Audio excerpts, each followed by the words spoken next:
Ford sells millions of cars every year. SpaceX spends billions building rockets that sometimes explode. So why is SpaceX valued like the future, while Ford is valued like the past? Let's break it down using the simplest rule in business. Keep it simple, stupid. Back in 2008, SpaceX was on the absolute edge of a cliff, staring straight at complete bankruptcy. Elon Musk had already poured most of his remaining personal fortune into SpaceX, and three rocket launches in a row had spectacularly failed. The aerospace industry watched him burn through his cash and looked at him like he was an absolute lunatic. Why? Because of how the space game had been played for half a century. Imagine buying a brand new Boeing 747, fueling it up, flying it across the Atlantic once, and then, the moment it landed, throwing the entire aircraft straight into the ocean. For decades, rockets were largely disposable hardware. Engines, tanks, avionics, structures, billions of dollars of engineering, effectively designed to fly once. Every launch was essentially a one-way ticket to financial ruin. And here's where SpaceX changed the math. Instead of asking the industry's default question, how can we build a slightly cheaper disposable rocket? Musk asked a radically different question. What if the most expensive part of the rocket didn't have to die after every launch? To understand why this was revolutionary, you have to look at why the rest of the industry didn't do it. The problem wasn't that traditional aerospace engineers were stupid. They were simply optimizing for a completely different business model. Old space operated on a cost-plus economic loop. Government contracts guaranteed massive budgets, which required custom, expensive hardware, which rewarded a system where every new launch meant building more hardware. SpaceX, on the other hand, was playing a completely different game. Vertical integration, rapid iteration, lower marginal cost. If you wanted to build a reusable rocket, you couldn't rely entirely on the old supply chain. So SpaceX asked, what if we build a huge portion of the system ourselves? Engines, electronics, software, structures, launch systems. Bringing more of the system under one roof didn't just save money, it gave SpaceX something even more valuable. Speed. They treated rockets less like finished, sacred products and more like software versions. Build, test, fail, learn, rebuild, launch again. In traditional aerospace, a failure could stall a program for years. SpaceX treated failure as data, fast forward. Now let's talk about the balance sheet.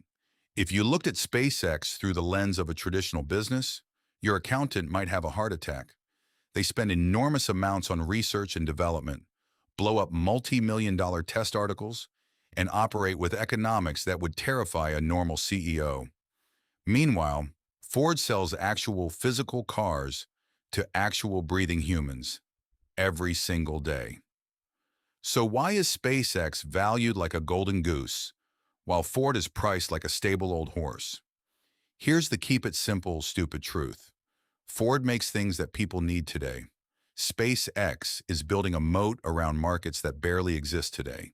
Anyone can build a car. Ford has competitors breathing down its neck. But very few companies on Earth can do what SpaceX does at anything close to its scale and frequency. And then came the moment that changed everything. For years, the idea of landing an orbital-class rocket back on Earth, after sending it into space, sounded almost absurd, like catching a falling bullet with a needle. Then, in 2015, SpaceX actually did it. They landed an orbital-class booster back on Earth. And months later, they took the next step, landing one on a drone ship in the middle of the ocean. This wasn't just a viral public relations stunt. It proved a fundamental economic shift. The rocket could finally become a reusable asset instead of a disposable expense. And that created an entirely new opportunity.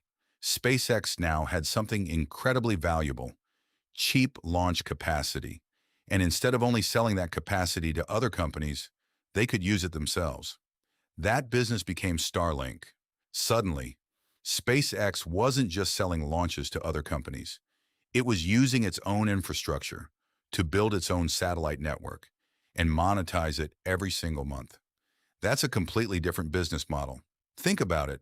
If you live in the middle of nowhere or on a cargo ship in the middle of the Pacific, who are you going to pay for internet? Your local phone company? No. You pay SpaceX. And now the flywheel begins. Launches create infrastructure. Infrastructure makes satellites cheaper to deploy. More satellites expand Starlink. More Starlink customers create recurring revenue. And that revenue helps fund even more infrastructure. That's the flywheel. SpaceX didn't just lower the cost of launching rockets. It used that lower cost to build an entirely new business on top of the infrastructure it controlled. And here's the part most companies miss. By lowering costs, SpaceX didn't just steal market share.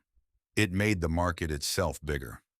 Missions that once belonged mostly to governments and giant corporations became accessible to an entirely new generation of customers, startups, researchers, new space companies. Let's put all the pieces together. Ford competes inside an existing market. SpaceX is trying to change the economics of an entire industry. Reusable rockets reduce launch costs.